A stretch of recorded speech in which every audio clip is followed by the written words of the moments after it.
কাঁচকলার পেঁপে তরকারিটা কিভাবে করেছি সেটা আমি আপনাদের করে দেখাবো।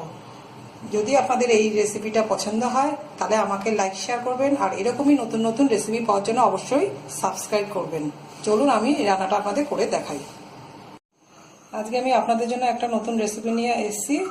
এই গরমে যা শরীরের পক্ষে খুব ভালো, পেটের পক্ষে ভালো, সেটা হলো কাঁচকলা আর পেঁপে। আমি আজকে আপনাদের একটা কাঁচকলা পেঁপে দিয়ে সবজি করে দেখাবো। এর জন্য আমি যা যা নিয়েছি তা হলো আমি পেঁপে মাঝারি সাইজের একটা পেঁপের আধখানা আমি কেটে একটুখানি ভাপিয়ে রেখেছি, কোনো নুন হলুদ এখনো দেইনি। আর নিয়েছি একটা মাঝারি মাপের টমেটো কুচি, দুখানা কাঁচা লঙ্কা, আর নিয়েছি একটা কাঁচকলা 4 টুকরো করে রেখেছি। নিয়েছি ছোলার ডাল, ভিজিয়ে নিয়েছি আমি 3-4 ঘন্টা ছোলার ডালটা ভিজিয়ে রেখেছি। এটা বেশ নরম হয়ে গেছে, এইভাবে দেখলে বুঝতে পারবেন এটা নরম হয়ে গেছে। আর নিয়েছি একটা বড় আলু, যেটা আমি একটু সেদ্ধ করে আলুর জলটা ফেলে দিয়েছি। আর আমি এটা মশলা নিয়েছি ফোড়নের জন্য, আমি কালো জিরে নিয়েছি, আমি এটা কালো জিরেতে করব। আর আমি মশলা নিয়েছি একটা শুকনো লঙ্কা, একটা তেজপাতাকে আমি 2 টুকরো করে ছিঁড়ে রেখেছি, একটা একটু হলুদের গুঁড়ো নিয়েছি 1 চামচ, ছোট চামচের 1 চামচ আমি নিয়েছি ধনে গুঁড়ো, ছোট চামচের 1 চামচ নিয়েছি লঙ্কার গুঁড়ো, আর বড় একটু ছোট চামচ থেকে একটু বেশি আমি নিয়েছি 1 চামচের বেশি একটু নিয়েছি জিরের গুঁড়ো। এটা আমি পুরো সর্ষের তেলে করবো। আর নিয়েছি নুন পরিমাণ মতো, আর চিনি। আমি আগেই তেল দিয়ে রেখেছি, আমি 1 চামচের মতো তেল দিয়েছি। এবার আমি ফোড়নটা দেবো। প্রথমে আমি শুকনো লঙ্কাটা এখানে ভেঙে দিয়ে দেবো। আমি আঁচটা একটু মিডিয়াম করে দিলাম। এবার শুকনো লঙ্কাটা দিয়ে আমি একটু নেড়ে এর মধ্যে তেজপাতাটা দিয়ে দেব।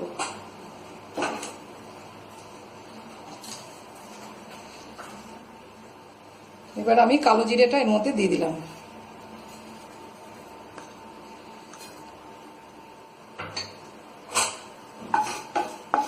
শুকনো লঙ্কাটা আমি একটু নেড়ে নেড়ে এটা ভেজে নেব। একটু ভাজা ভাজা হয়ে গেলে আমি প্রথমে এর মধ্যে আলুটা দেব।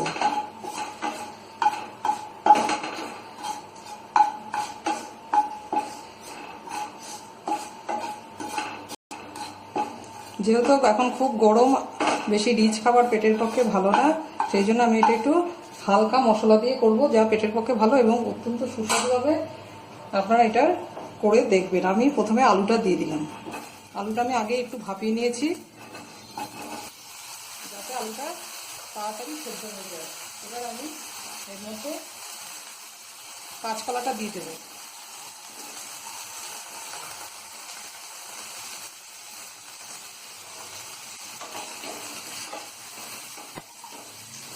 আমি এবার আঁচটা বেশ পুরো করে দিলাম।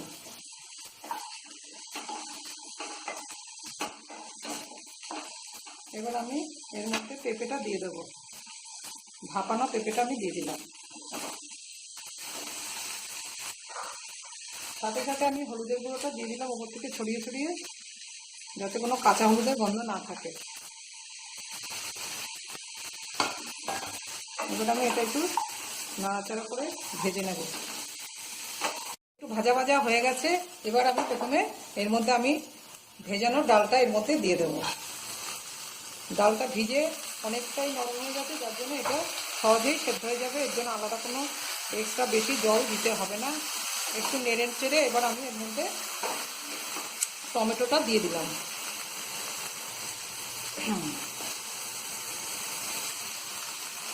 টমেটোটা দিয়ে আমি পুরো এটার মধ্যে মিশিয়ে তারপর আমি এক এক করে মশলাগুলো দিয়ে দেবো।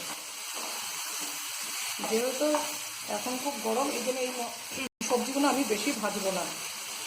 আমি এবার মশলাটা দিচ্ছি। ধনে গুঁড়োটা আমি দিয়ে দিলাম, জিরের গুঁড়োটা দিয়ে দিলাম, লঙ্কার গুঁড়োটা আমি ছড়িয়ে দিলাম। যেহেতু আমি শুকনো লঙ্কা ফোড়ন দিয়েছি সেজন্য আমি লঙ্কার গুঁড়োটা কম নিয়েছি। আপনারা ইচ্ছে করলে আরেকটু বেশি ঝাল দিতে পারেন, যে যেমন ঝাল খায়।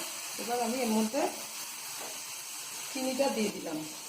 আমি অল্প করে চিনি নিয়েছি, যদি পছন্দ না হয় আপনারা নাও দিতে পারেন। আমি একটু চিনি দিয়ে দিলাম। এবার আমি এর মধ্যে নুন দিয়ে দেব। আমি নুন ছড়িয়ে দিয়ে দিলাম, স্বাদ মতো নুন দিয়ে দিলাম।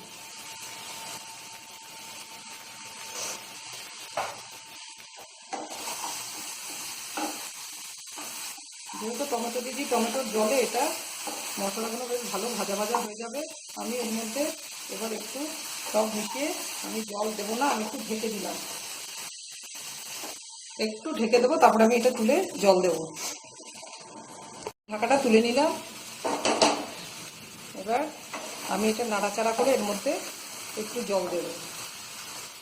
আমি অল্প জল দিলাম, একবারে আমি বেশি জল দিলাম না, আমি একটু আঁচটা কমিয়ে দিলাম। এতক্ষণ আমি পুরো আঁচে করেছি, এবার একটু আঁচটা মাঝারি করে দিলাম। আমি একটু জল দিয়ে মশলাটাকে পুরো সব সবজির মধ্যে ভালো করে মিশিয়ে দিলাম। যেহেতু টমেটোটা সেদ্ধ হয়ে গেছে সেহেতু জল, এখন আমি সব জলটা দিয়ে দেবো যতটা আমার এই সবজিতে লাগবে। আমি পুরো মিশিয়ে দিলাম ভালো করে। এবার আমি বাকি জলটা এর মধ্যে দিয়ে দিলাম। যেহেতু পেঁপে আলু একটু ভাপানো আছে, সেজন্য জল খুব পরিমাণে বেশি লাগবে না, আমি এতটা জল দিয়ে দিলাম। এবার আমি এটা ঢেকে রাখলাম বাকিটা হওয়ার জন্য। হ্যাঁ, সবজিটা আমার হয়ে গেছে, সব সেদ্ধ হয়ে গেছে। হ্যাঁ, সব সেদ্ধ হয়ে গেছে। এবার আমি উপর থেকে কাঁচা লঙ্কাটা ভেঙে দিয়ে দিলাম। যাদের ঝাল খেতে যারা পছন্দ করেন না তারা শুকনো লঙ্কা গুঁড়োটা নাও দিতে পারেন, কিন্তু কাঁচা লঙ্কাটা দিতে হবে। এই জন্য একটা কাঁচা লঙ্কার নিজস্ব ফ্লেভার আছে যা সবজিটাকে আরও ভালো টেস্ট করে দেবে।